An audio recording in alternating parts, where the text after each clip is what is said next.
Kining atong ebanghelyo mura lanig summary sa pagkuyog nila ni Jesus, pero doon na ni sila yung mga previous encounter ni Jesus. Nakasaksi na ni sila sa pagtudlo ni Jesus o sa mga pipila ka mga milagro na ilang nakita. Mauna ni ang final stage pag-ingon ni Jesus, kuyog mo nako, ila dayong gibiyaan ang tanan. Kamo, ubay-ubay naman gud mo na encounter ni Jesus. Sige mamong simba din siging rosaryo ang uban, siging liktor. Karon ba? Lingi imong tupad, ing naandam na kang mubiya sa tanan. Sige, pangutan na. Kinsa may biyaan, una ang panginabuhi, biyaan. Ang sunod ang naghatag sa kinabuhi, ang ginikanan, biyaan gyapon. Sunod matud pang Hesus, biyai ang imong asawa, imong anak, imong bana. Nya ang sunod katapusang biyaan, biyai ang imong kaugalingon. Mao na si Andres usa sad ni sa gibitay sa cross, kay iya mang gibiyaan ang iyang kaugalingon. Mao ni ang requirement sa Ginoo kung mosunod ta niya. Subo lang palandongon nga sa ato karong katilingban bisan dinhi sa simbahan, apil na ning nanagwali, dili ka maong mobiya sa kaugalingon.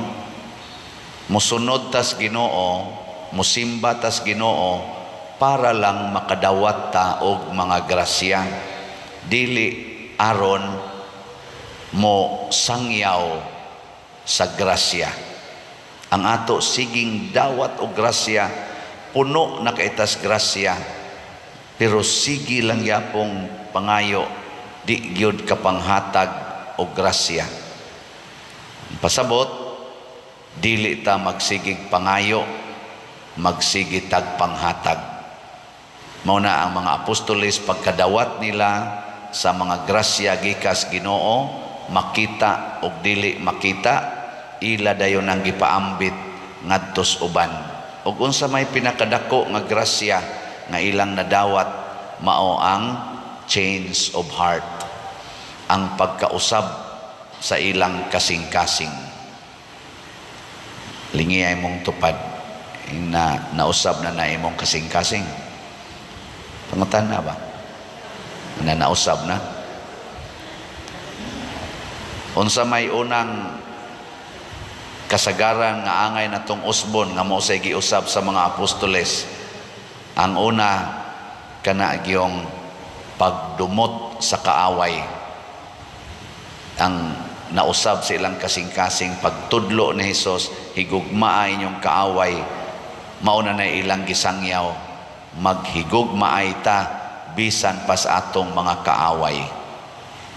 Muna sa unang pagbasa, niingon diri, ang motuo ni Hesus maluwas. Unya, wala na ni magpili Hudiyo o dili Hudiyo. Sa unang panahon, ang mga Hudiyo mukontra gid na sa mga dili Hudiyo. Hangtod karon, maugya po na nahitabo, ang mga Hudiyo makigubat gyud sa dili mga Hudiyo.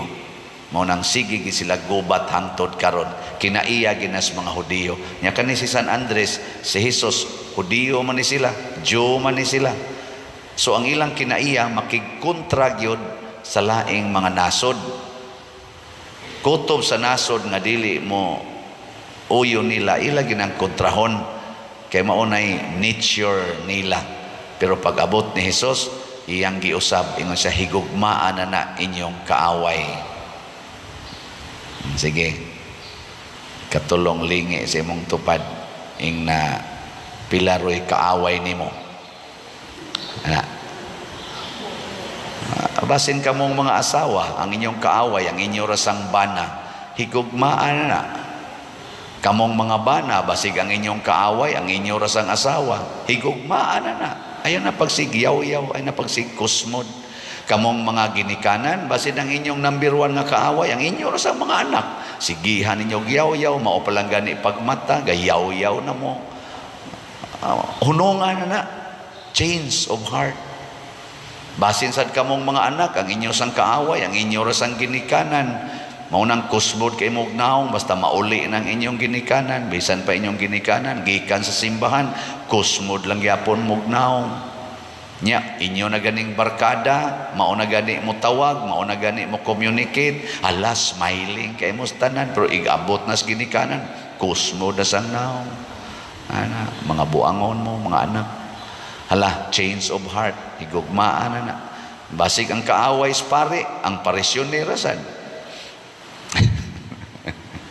Inigsimbas parisyoner nga kontras pare, na ang pare, kosmo ni Anna sa ni, simba na sa. Di ra bagi ni mohog kolekta, libak pa.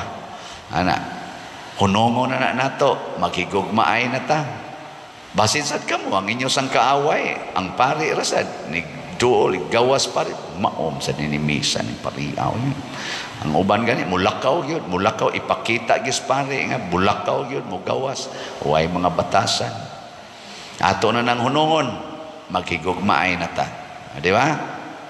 Nya ang sunod nga change of heart nga gi kuan sa mga apostoles, ilang gi nasinati o ilang gisangyaw kining kahadlok sa kamatayon. Kinaiya gina sa tao, ato ng nature, hadlok kitang mamatay. Bisad ka na mga tiwasonon, nga galisod, naglakaw, hadlok pag yun mamatay. Sige, ing na imong tupad, lingi asa ko no, sa laing panahon, na, kung sa man ka, excited kang mamatay. Sige, ing na ko no, na excited, o kuyawan, oy, kadaghanan na to, hadlok mamatay. Wa kasabot sa kamatayon.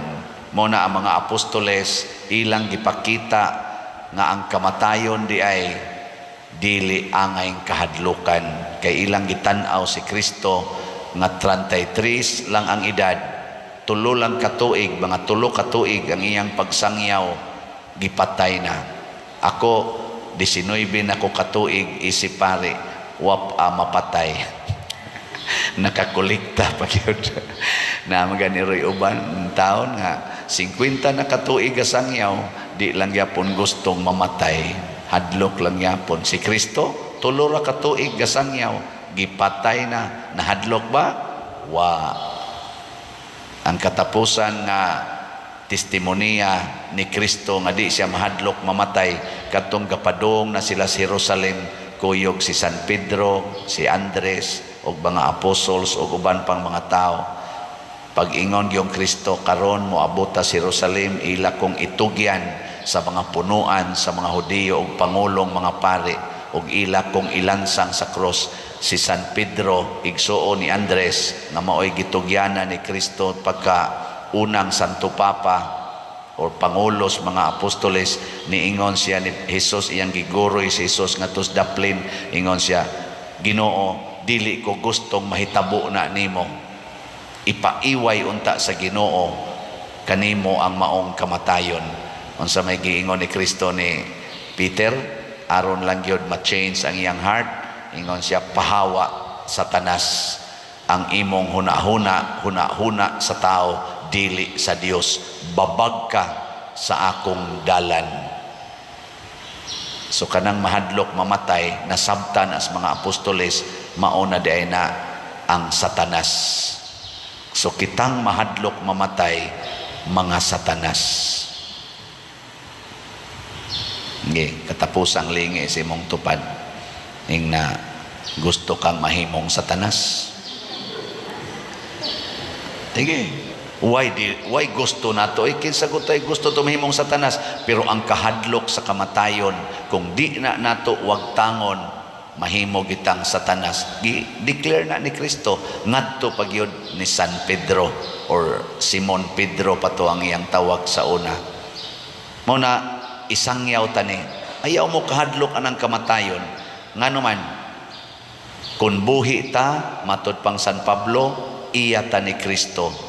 Kung patay ta, iya sad ta ni Kristo. Pasabot, samtang buhi patakaron, maghigugmaay ta. Aron inig kamatay nato, kanang maong paghigugmaay, maunay puhuna nato para mabuhi nga way katapusan. Nya unsa may paagis paghigugmaay dinhi sa atong parokya, pamalit mog slot. Di ba? Kining tanan mga igsuon mao ni pagpakita nga nahigugma ta sa atong isig katawo. Ug kinsa may unang higugmaon, ang una gyud mao ang mga labing ubos. Kay niingon sad si Kristo, unsay inyong gibuhat ngadtos labing ubos, mao na inyong gibuhat nako. Nya ang sunod natong higugmaon mao ang atong mga kaaway. Nya ang sunod dayon kadto dayong atong mga higala. So labing ubos, kaaway, dayon higala. Nya kun ato ning buhaton, matud pas tubag nato sa Salmo. Unsa toy tubag nato?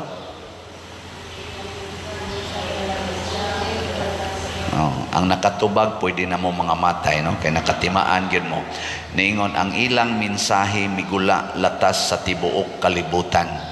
Tan-awa ra gud ninyo kining mga tao nga nagsigig higugma sa labing ubos, nagsigig alagad nila, nagsigig higugma kaaway sama ni Pedro Calungsod, Lorenzo Ruiz ug sa mga apostoles. Nya una pa nahigugma sa ilang mga higala, pasabot nagpadaghan sa mga higala, wa magsigig panglibak, wa magsigig panaot. Tan-awan ning mga tawhana ang ilang kinabuhi masangyaw sa tibuok kalibutan. Si Pedro Calungsod 17 anyos namatay na. Sakristan rato siya, pero ang iyang mensahe milatas sa tibuok kalibutan. Si Lorenzo Ruiz, ang atong unang santos dinhi, alagad rato, clerk rato siya, murag sekretary, murag si Sister Edna ba, sekretary sa parokya niya, may pagkakatikista po to. Hilom siyang namatay at age mga 42 dito sa Japan, pero ang iyang mensahe nilatas sa tibuok kalibutan. Kita sad may unta og ang atong mensahe mulatas tibuok kalibutan. Adini sa atong parokya, ang atong mensahe milatas na mas tibuok kalibutan. Whole world naman ning atong parokya nga inila nga naman daghan tagipangbuhat nga nakapahatag og kaayuhan sa labing ubos, sa mga gigutom o sa mga masakiton. Kada adlaw murag di gina moubos sa mga napo kabuok requests, lain-lain lang hinabang. Na inibisita nato dinhi akong kaila, murag natupad mating ito siyang Sister Edna nga nagpadpad sa mga letters. Daghan kay ba mga inana, kabaga inana ba niya, sige siya observe di ay pagka istorya na mo siya, kita ko ato mga letters pa der, mga request to nako, siya imo sa tong tabangan, nako kutob sa mahimo tabangan siya. Hala no, diri pa man ko kakita nga mura man mo dinhig DSWD ay naabay na ba nya mo na akong lingkuran diha, siging approve na gabalik-balik na say mangilad ana nako panginahanglan sa niya pangilad ana na imo text kana sa gisuwat lang na pag yung mga text ana nya nganong nahitabo man tungod sa atong pagpadayag sa maayong balita sa Ginoo. Sige, katong mo kuyog nato niining maong pagsangyaw, manindog ta.